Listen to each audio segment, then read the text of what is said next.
Hey guys, thanks for joining me for an episode of Learn to Play Games. My name is Lance, and today we're going to take a look at a brand new game coming to Kickstarter called War of Supremacy. This is a 2 to 5 player game that takes roughly half an hour to an hour to play, and it is a competitive game, so each player is working against the other players to gain the most territories to a certain amount and to be the overall winner of the game. So in the game itself, each player is going to be playing a god that has decided that they want this world for themselves. They've worked together in the past and now they're done with it. They want total control over the world, so they're going to use their creatures and spells at their disposal to gain control over different territories. And once one of the players reaches a certain number of territories claimed, they will be the winner of the game. So my impressions of this so far, and my opinions, are very good. This is a really cool game, especially if you're into tactical card games. You like King of the Hill style games, backstabbing other players, cooperating and making agreements with other players, or games like Magic, collectible card games, those type of games. This is definitely going to be a game that you want to check out.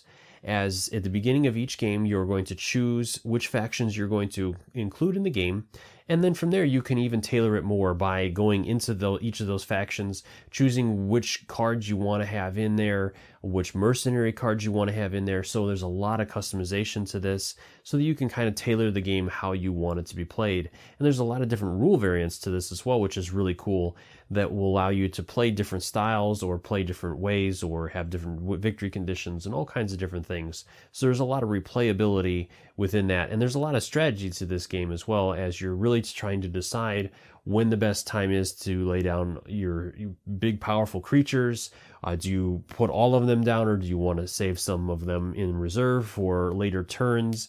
You know, how much is required to gain this territory, as once you play creatures, every other player is going to get an opportunity to try to attack you, and if they can defeat you, then they become the king of that territory, and they will have to go an entire round, and the player that is able to hold it against all other players for a round will be the claiming player of that territory. So the game is going to be fast and furious. People are going to be throwing spells and making agreements with other players, which is really neat. It's really dynamic to see as players play and people gain control over certain ones and are getting close to winning, how people will team up and fight against them and do all these kind of things. So like I said, there's some really cool positives to this game. It's not very hard to pick up. The rule set is very well done and easily understood. There's not a lot of things that have come up so far that I've seen. The artwork to this is really neat. They did a really great job getting some really cool artists to do all these different things. And like I said, if you're into tactical card games, if you like Magic the Gathering, if you like those types of games, definitely give this one a look. I think it's going to be one that you're going to enjoy. So let's go ahead and head to the table, and I'll show you guys what this is all about. The first type of card we're going to look at are the creature cards, which are broken into 5 main factions, which are the Sylvans, Arcane, Atlanteans, Guards, Ancients, and a 6th faction, which are the Mercenaries. Each card is going to be broken down into the same things. We have the name of the creature on the top and the faction that they're associated with. Then the creature rating, which there are 4 different ratings. We have Common, Rare, Epic, and Legendary. Then on the side of the card are the 3 different combat forms that creature has, which are Wild, Magic, and Blade, and their numbers that are associated with them. And we'll get into more of that later.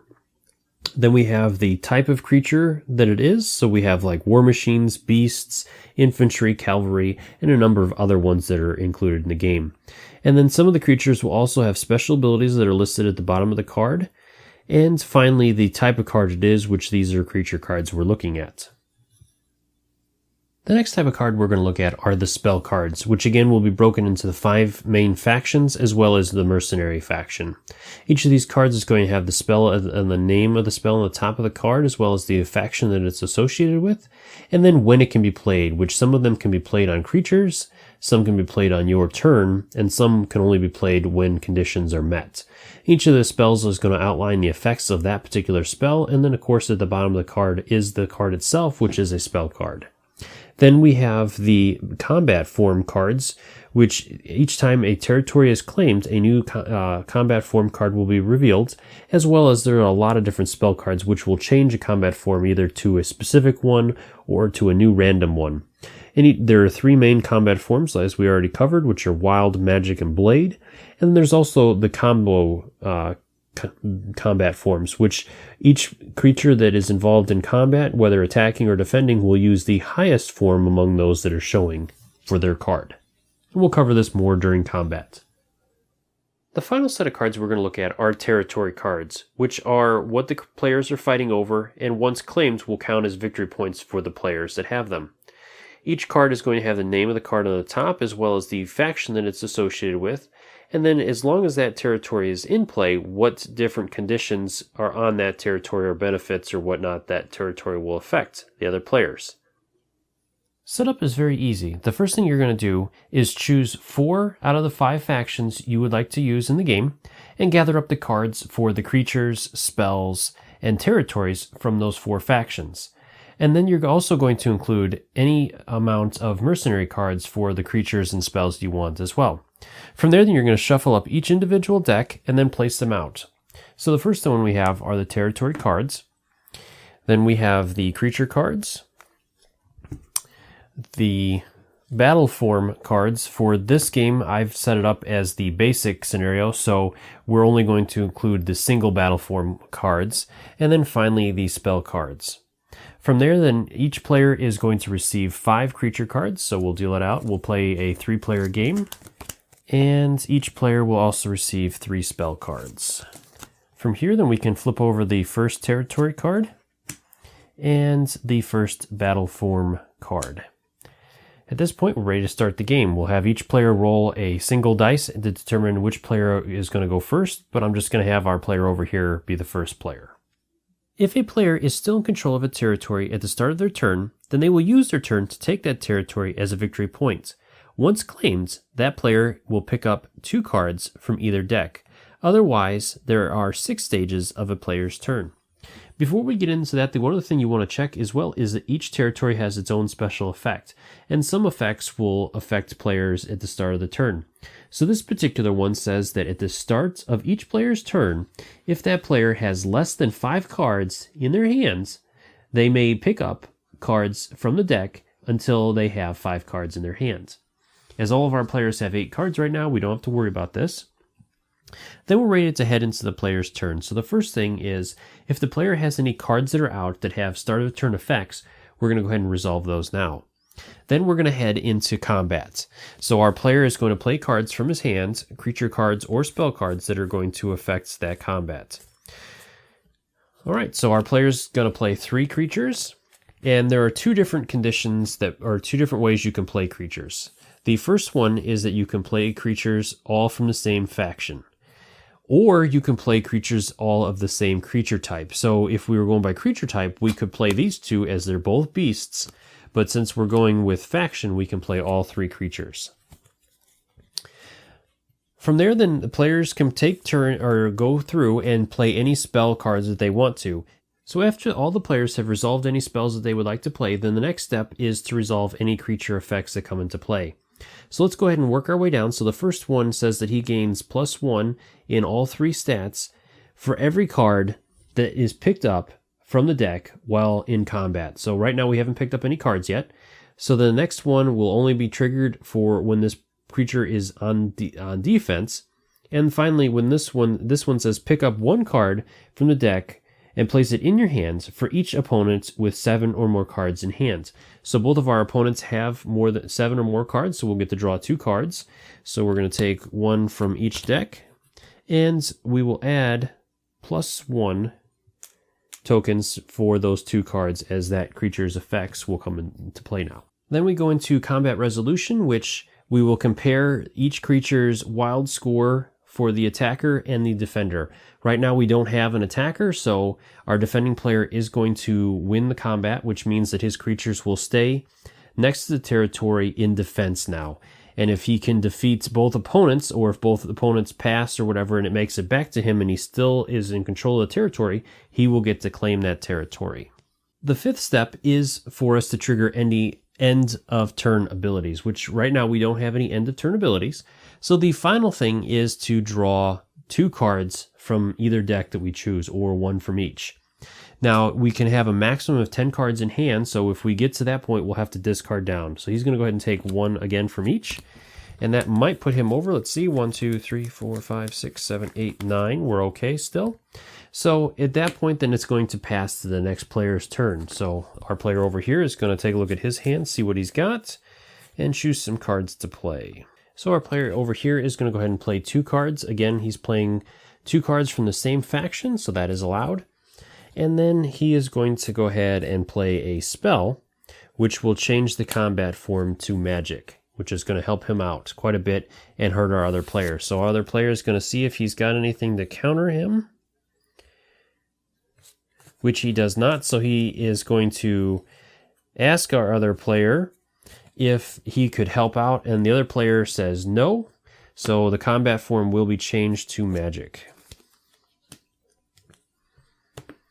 So then we're going to resolve his effects. So our first guy says that if you play 2 spells while attacking, you are going to win the combat, which he only played 1. So this will be discarded. And then this particular one says that spells cannot be played against this creature. So he hasn't had any spells played against him, so we don't have to worry about that. And then we're going to compare the scores for magic. So our players have a total of 7 for the attacker and 3, 4, 5, 6, 7 for the defender. So they are tied, in which case then the defending player will be the winning player still. So these will go into the discard pile. And our player will can choose between the cards to draw. So he's going to take 2 creature cards. And it will go to our next player, who's going to go. So he's going to go ahead and again play creatures from the same faction. Now you can also play creatures from the mercenary faction as part of any faction as well. So this is still allowed. So he's going to go ahead and play those. He's not going to play any spells. Nobody else is going to play any spells. So then we're going to go ahead and resolve his effects. So it says destroy all defending beast-type creatures. So we have 2 beast-type creatures that will be destroyed.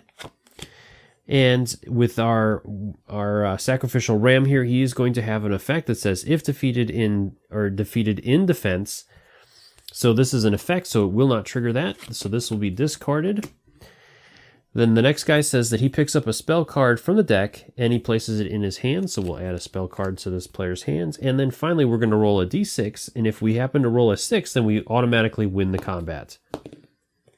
We did not roll a 6. So then we're going to compare scores. So we have 2, 4, 6 magic against 5 magic. So our player over here will be defeated. His creature will go to the discard. And we have a new standing player for defense. So like I said, at this point it's going to continue going around until one player is able to hold it against both of his opponents. When that happens, he will claim the territory at the beginning of his turn, and depending upon the size of the game or the length of the game you want to play, you can set it to whatever value you want. The rulebook does reference that most games you want to go with 3 territories based on the number of players, or even 2 if it's a 4 or 5 player game. So the first player that is able to capture those territories will be the winner of that game. Well, I hope this video helped you guys decide whether or not you want to back this game. As you guys can see, there's a ton of variety in this game and replayability where you can decide which factions to take, and even within those factions, which cards you want to take. And then there's also mercenary cards that you can include, any or all of those. So there's a lot of different variety within this game and different things that are going to come up from game to game. This is definitely a game that I would recommend, especially if you're into combat card games or easy to pick up, easy to learn games, or backstabbing games. This is definitely one that I would keep an eye on, as I'm sure it's going to do very well on Kickstarter and probably unlock a ton of different cool stretch goals. Other than that, as always, thank you guys so much for taking the time to watch my video and to leave me feedback on it. And if you guys have any questions or comments, please leave those in the comment section below, and I'll do my best to answer them, or swing by the Kickstarter's main page and drop any questions or comments there. I'm sure he would love to hear from you guys and answer anything that you guys have. And if you enjoy these videos, if you like what I do, please consider hitting that like button and subscribing to my channel, as it will help me to continue to grow and bring new and exciting titles to you guys, whether it's these Kickstarter overview videos or teaching you how to play the latest and greatest games. You can also swing by my Facebook and Twitter accounts and drop any comments you have there, or games that you guys are playing, or things that you want me to check out, or that you're interested in me covering. I always am up to hearing from you guys, and let me know what you guys think of my channel and what I should be covering. And as always, I will see you guys next time on my next episode of Learn to Play Games.